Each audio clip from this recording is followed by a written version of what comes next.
नमस्कार, मैं हूं अंजू पंकज। 292 करोड़ के आबकारी घोटाले में फंसी बीआरएस की नेता के कविता के बहाने आखिर क्या रंग लाएंगे? क्या वो अपने वकील को ईडी के दफ्तर भेजकर ईडी के शिकंजे से बच जाएंगी? और फिर उत्तर प्रदेश में उमेश पाल हत्याकांड में शामिल हत्यारों तक पहुंचने में यूपी पुलिस को वक्त क्यों लग रहा है? सवाल यह भी कि जेल में बंद माफिया के गुंडे इतनी आसानी से फोन पर चैट कैसे कर लेते हैं? और तो और पंजाब की जेल में बंद गैंगस्टर लॉरेंस बिश्नोई ने एक टीवी चैनल को इंटरव्यू कैसे दे दिया? इन्हीं तमाम मुद्दों पर चर्चा करने के लिए इस वक्त मेरे साथ मौजूद हैं यूपी पुलिस के पूर्व डीजीपी डॉक्टर विक्रम सिंह। नमस्कार सर, बहुत बहुत स्वागत है आपका मेरे चैनल पर। नमस्कार अंजू जी, बड़ी कृपा कि आपने दोबारा सेवा का मौका दिया। नहीं सर, आपने मेरे लिए वक्त निकाला, इसके लिए मैं आपका धन्यवाद अदा कर रही हूँ। अरे आपकी बड़ी मेहरबानी।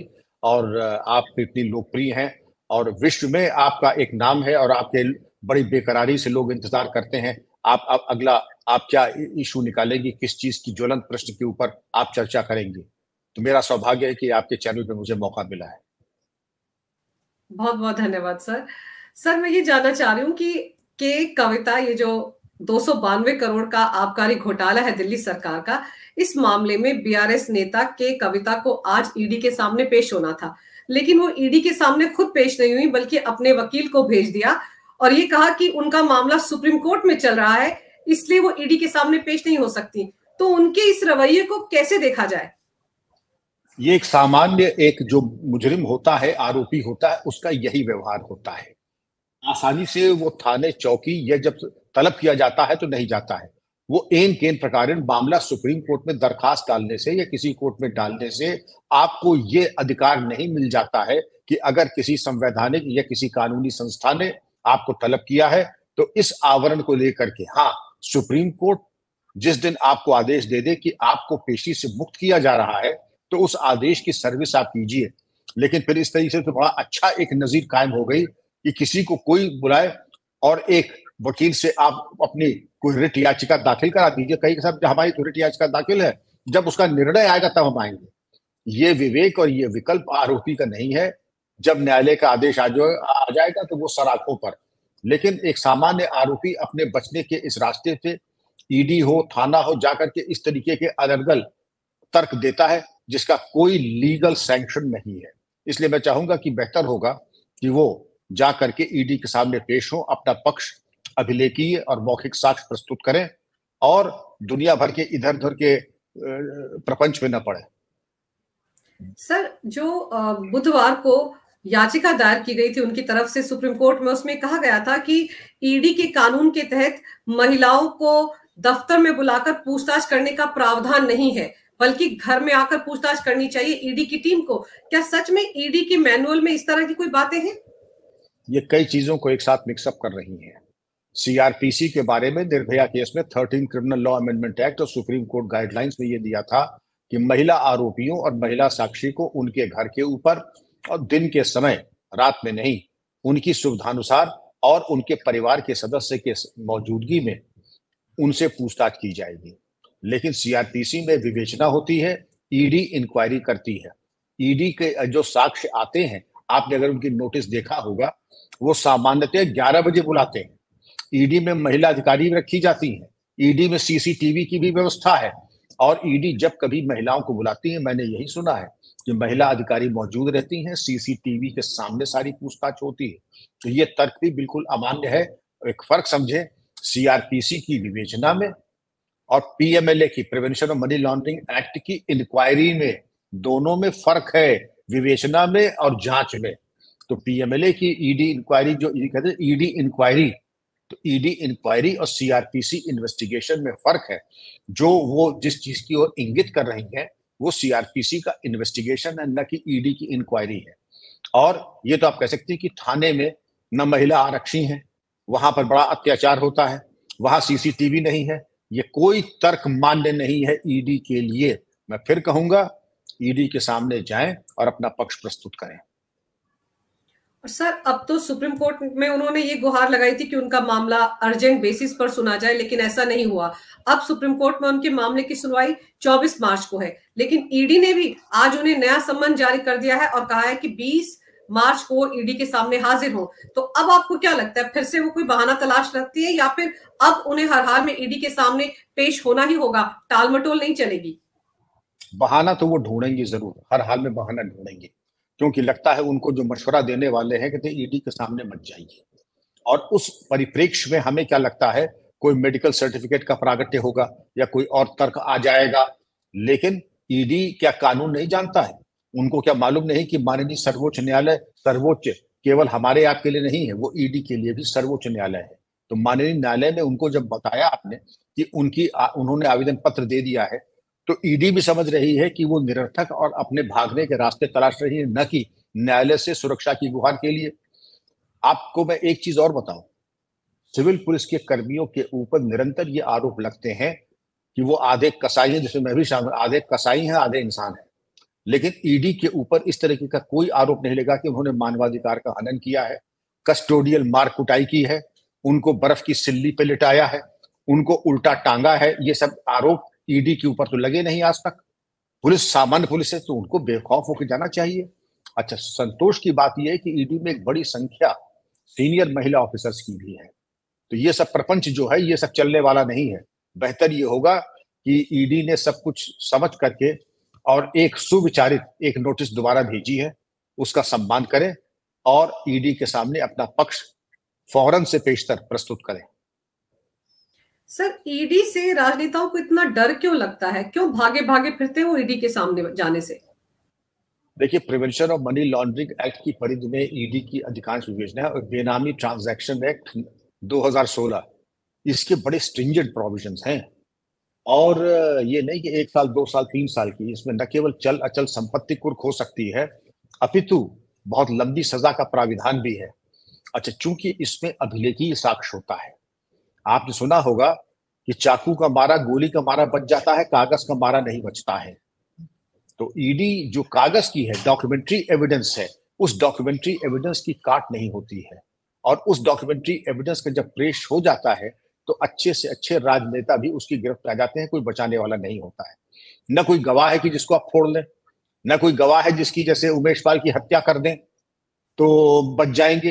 ये डॉक्यूमेंट्री एविडेंस है, डॉक्यूमेंट्री एविडेंस डॉक्यूमेंट हो गया, फाइनेंशियल ट्रेड सामने आ गया, हवाला डीलिंग सामने आ गई, आपने 10 रुपए की चीज को मतलब 1 रुपए में खरीदा है, तो ये सब चीजें मालूम पड़ता है कि मनी लॉन्ड्रिंग बिल्कुल साफ किया है, बेनामी ट्रांजैक्शन है वो डॉक्यूमेंटेड है। इसीलिए राजनेता आईपीसी के और थाने पुलिस से कहीं ज्यादा ईडी से खौफ खाते हैं। सर, ये तो हो गई के कविता की बात। अब मैं इतना समझ पा रही हूँ और मेरे दर्शक भी शायद समझ पा रहे हैं कि 20 मार्च को अगर फिर बहाना बनाती है के कविता, तो फिर दोबारा उन्हें सम्मन भेजा जाएगा। जैसे आपको याद होगा, अनिल देशमुख के मामले में महाराष्ट्र में हुआ था, 5-5 सम्मन भेजे गए थे और उसके बाद वो गायब हो गए थे। लेकिन फिर वो खुद सरेंडर उन्होंने किया और फिर वो 13-14 महीने ईडी की कस्टडी में आर्थर रोड जेल में रहकर आए। तो दिक्कतें के कविता की भी बढ़ रही हैं। लेकिन मुझे ये समझाइए कि अगर हम उत्तर प्रदेश की बात करें, उमेश पाल हत्याकांड करीब करीब 3 हफ्ते हो गए हैं, अभी भी अतीक अहमद के बेटों तक या जो शार्प शूटर है जो इसमें इन्वॉल्व थे उन तक पहुंच नहीं पाई है यूपी पुलिस। क्या वजह हो सकती है इस डिले की कार्रवाई में? अंजू जी, आप इतनी प्रबुद्ध पत्रकार हैं, इतना आपका विराट अनुभव है। आप ये देखें कि आज तक उसामा बिन लादेन से बड़ा तो चरमपंथी कोई रहा नहीं होगा, लेकिन उसको दस्तयाब करने में, निष्क्रिय करने में सारी दुनिया की ताकत लग गई और वर्षों लग गए। पैसे की कोई कमी नहीं, संसाधन की कोई कमी नहीं। इसी तरीके से यूपी पुलिस का रिकॉर्ड देख लें, पुराने से पुराने ठगी से लेकर के सुल्ताना डाकू के बाद माधव सिंह, मोहर सिंह, पोती चविरा, नेक्से काछी और माधव सिंह, मोहर सिंह, बलखान सिंह, सब अंततोगत्वा सबका निस्तारण हुआ, सबके खिलाफ कार्रवाई हुई। एक भी ऐसा रिकॉर्ड नहीं है जो कि बचा हो, समय जरूर लगा है। ये उमेश पाल के जो हत्यारे हैं ये निहायत शातिर अपराधी, शातिर दिमाग के हैं और सोची समझी रणनीति के तहत, धन की कमी इनके पास भी नहीं है। लेकिन इन्होंने जो हत्याकांड किया है, इन्होंने दरअसल रॉन्ग नंबर डायल कर दिया है। इनकी उल्टी गिनती उसी दिन शुरू हो गई थी। इन्होंने अपने वारंट पे स्वयं हस्ताक्षर बनाए हैं अब ये वारंट मौत के वारंट हैं या आजीवन कारावास के हैं, ये तो वक्त बताएगा। लेकिन इन्होंने दरअसल अब बहुत बड़ी त्रुटि कर ली और अपने पैर पे कुल्हाड़ी चला ली है। अब आपका दूसरा सवाल कि विलंब क्यों हो रहा है, ये उम्मीद करना कि इतने बड़े जघन्य हत्याकांड और इतने बड़े लोक व्यवस्था को भंग करने के बाद 2 पुलिसकर्मियों को शहीद करना, बम दिन दहाड़े चलाना, लोक व्यवस्था को तार तार कर देना, उसके बाद ये अपने घर में चाय पीते मिल जाएंगे, ये तो सोचना भी मूर्खता होगी। ये दरअसल उसी वक्त इनके पलायन अलग अलग दिशाओं में भागने की रणनीति जो इन्होंने किया। लेकिन ये भी मैं बता दूं, इनके भागने के सारे रास्ते हो चुके हैं बंद। बकरे की मां कब तक खैर बनाए, ये तो वक्त की बात है। उल्टी गिनती शुरू हो गई है। अब उल्टी गिनती 50 तक चलेगी, 100 तक चलेगी, 500 चलेगी, ये विचार नहीं है।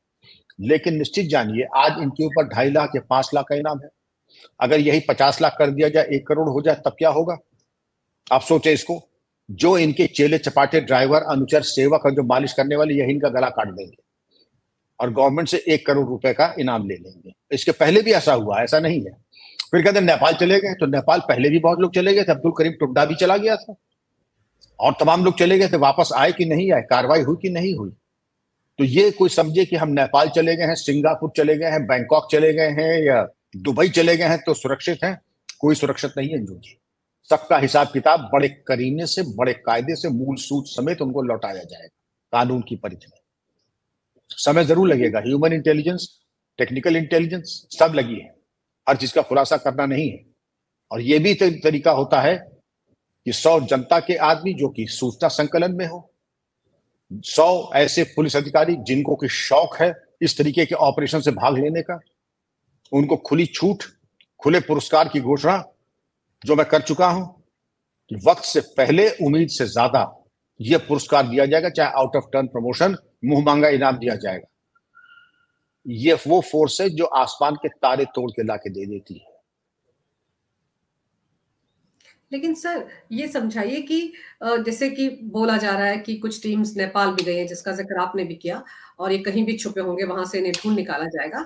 लेकिन क्या राजनीतिक संरक्षण के बिना ये बच के इस तरह से छुप कर रह सकते हैं क्या अभी भी? क्योंकि पहले जिस तरह से चाहे समाजवादी पार्टी हो, बीएसपी हो, जिनसे ताल्लुक रहा है अतीक अहमद का, वहां से संरक्षण मिलता रहा है, इसीलिए वो इतने पनप गए।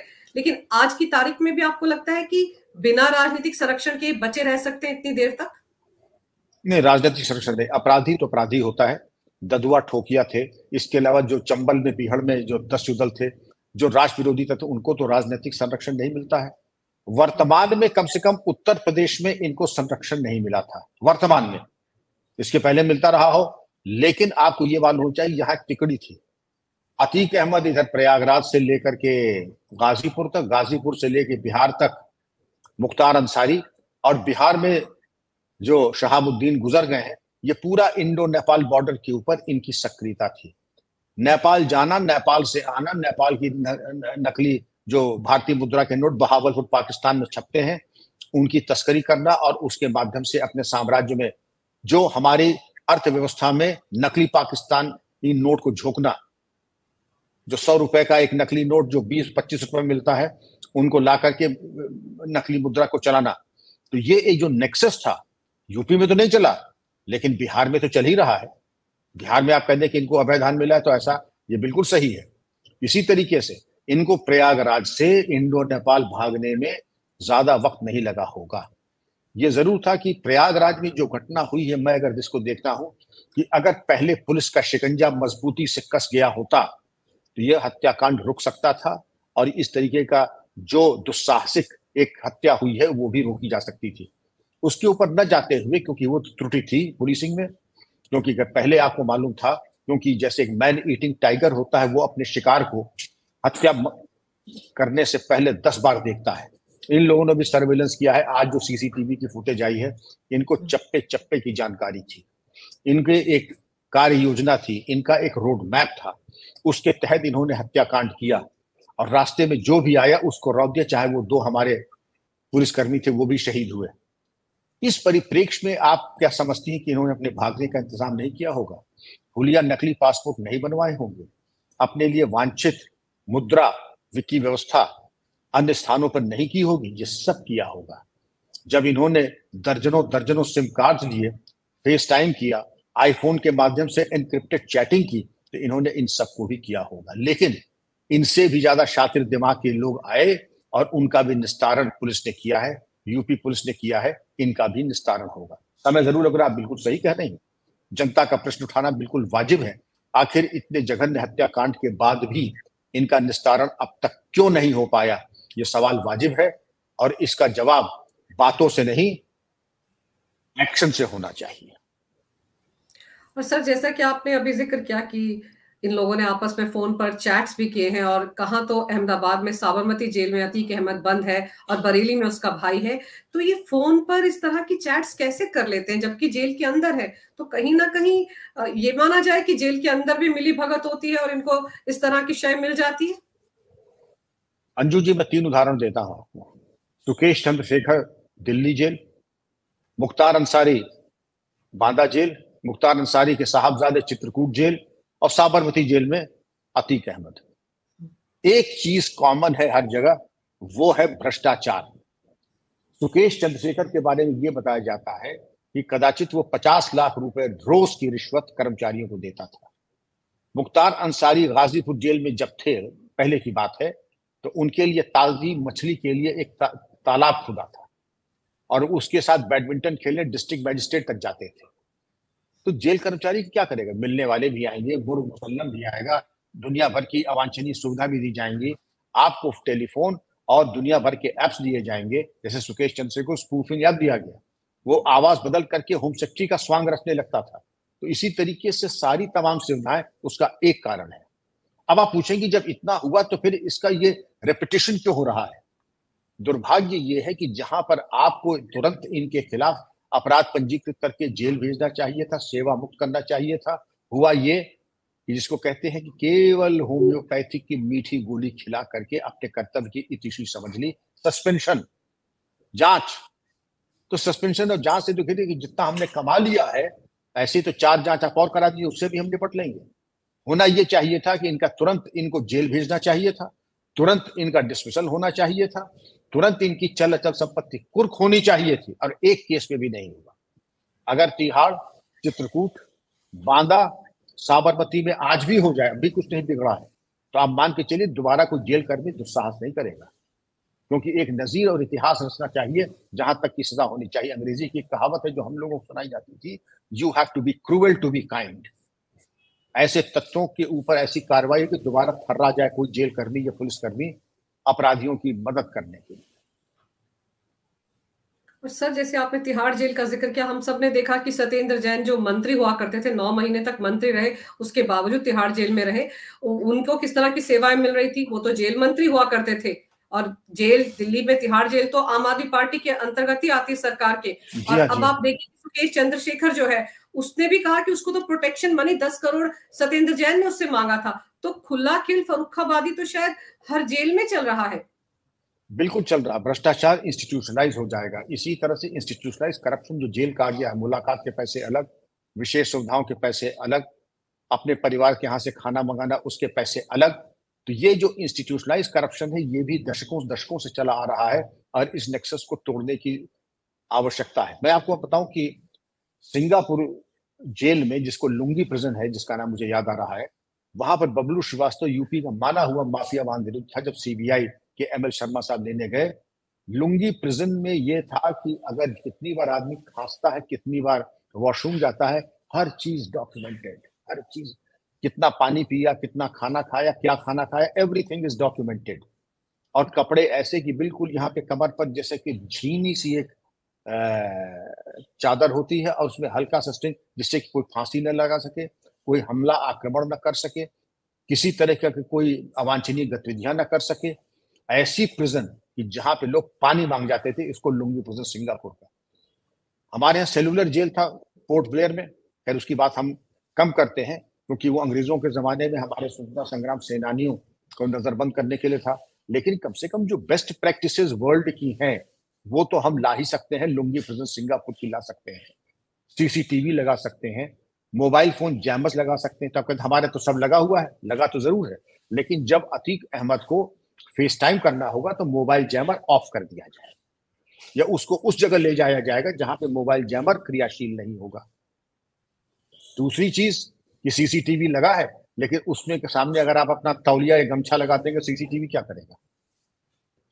और इसी तरीके से अगर किसी के सीसीटीवी की व्यू फाइंडर बार बार अटक जाती है तो जेल सुपरिटेंडेंट इसका जवाब दें। अगर एक ही जेल से सर्विस प्रोवाइडर से आप पता लगा ले स्टेटमेंट लेने कि कब आपके यहाँ कितनी बातें अवांछनीय फोन नंबर से हुई है, ये तो स्टेटमेंट आपको तुरंत मिल जाएगा। हाँ, क्या रियल टाइम मिल जाएगा एयरटेल से, बीएसएनएल से, जियो से, कि आपके यहाँ जेल के कॉम्प्लेक्स से कितने अवांछनीय कॉल्स आ रहे हैं, जा रहे हैं। ये सब मालूम पड़ जाएगा, भले उसके कंटेंट में मालूम पड़े, लेकिन अगर उसका यूज हो रहा है आपको बिल्कुल मालूम पड़ जाएगा। तो ये तो बहुत कोई रॉकेट साइंस तो है नहीं, कम से कम इतनी ही कृपा अपने ऊपर करें। लेकिन किसी ने किया नहीं, जिसका साफ मतलब ये है कि मिली भगत है और पैसे का बहुत बड़ा खेल है। और सर, अभी आपको याद होगा ये लॉरेंस बिश्नोई जो पंजाब में जेल में बंद है, उसका इंटरव्यू एक टीवी चैनल ने किया। जेल में रहते हुए उसका लाइव चैट हो रहा है उसके साथ, उसके लिए कौन जिम्मेदार है? जेल अधिकारी, क्योंकि ये सुविधा लॉरेंस बिश्नोई को क्यों दी गई? आप अपराधियों को, माफियाओं को और इतने छटे हुए बदमाशों को महिमा मंडित करने के लिए प्लेटफॉर्म क्यों उपलब्ध करा रहे हैं? इसका तो साफ तात्पर्य गया कि हम जेल में हैं, लेकिन हम अपने इंटरव्यूज दे रहे हैं और हमारा कोई कुछ नहीं बिगाड़ सकता है। तो लॉरेंस बिश्नोई ने तो अपना पॉइंट प्रूव कर दिया, लेकिन उस जेल अधिकारी के बारे में क्या कार्रवाई की?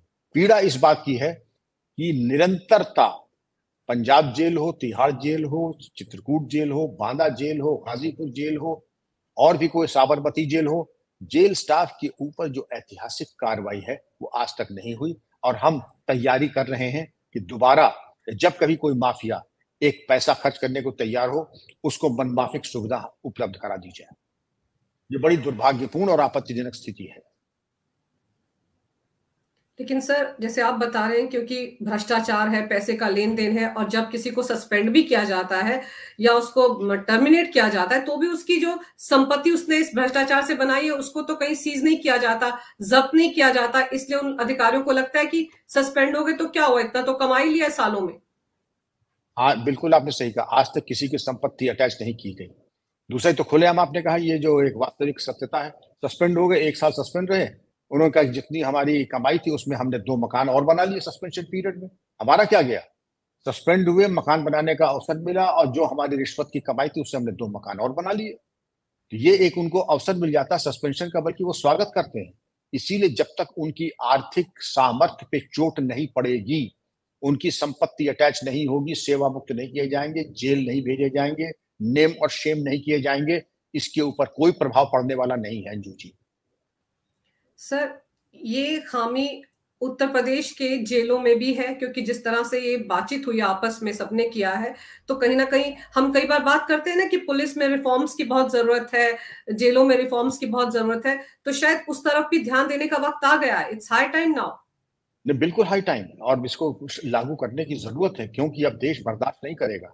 आपने देखा कि थोड़ी छोटी चूटों को लेकर के तमाम माफियाओं को ऑक्सीजन मिला, प्राण संजीवनी मिली, ऊर्जा और स्फूर्ति मिली, जिसके कारण आज जो छोटे छोटे सपोले थे अजगर हो गए हैं। छोटे छोटे जो है गमलों में उगने वाले जो पौधे थे वो बट वृक्ष बन के खड़े हो गए।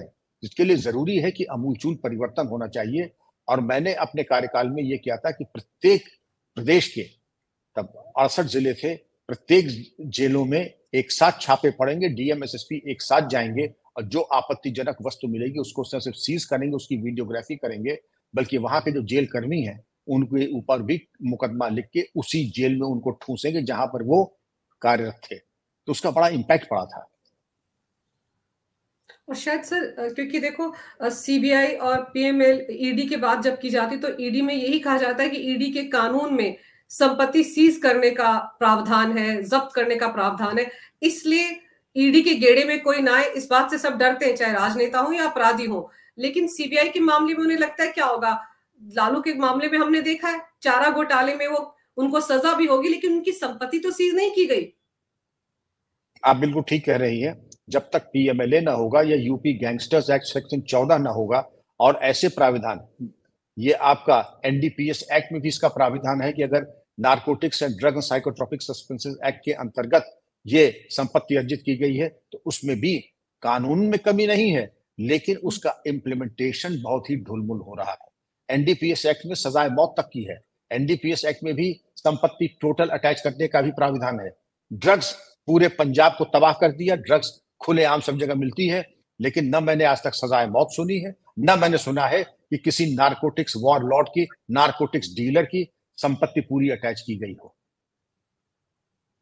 तो ये एक ट्रेजेडी है, ये त्रासदी है प्रशासनिक, जिसके ऊपर शासन प्रशासन को सोचना होगा कि आखिर इतना उदार दृष्टिकोण ऐसे चरम अपराधियों के प्रति क्यों है।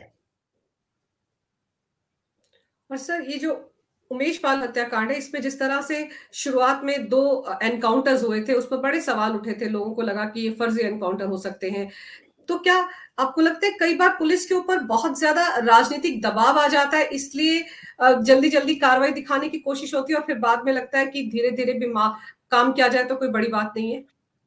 नहीं, दबाव तो रहता है, इसमें कोई नहीं। दबाव न केवल राजनीतिक होता बल्कि पत्रकारों का भी होता है, पत्रकार मंडलियों का भी दबाव होता है, जनता का भी होता है, और स्वयं का भी दबाव होता है कि हमें परिणाम दिखाना है। कितना बड़ा जघन्य हत्याकांड हो गया, हमें कोई परिणाम दिखाना है। लेकिन तमाम दबाव के बावजूद अगर मैं समझता हूं कि स्वप्रेरणा से पुलिस ज्यादा चलती है, लेकिन आप ये समझें कि अगर कोई सूचना हो, पुलिस उस पर कार्रवाई ना करे, ये कदाचित संभव नहीं है।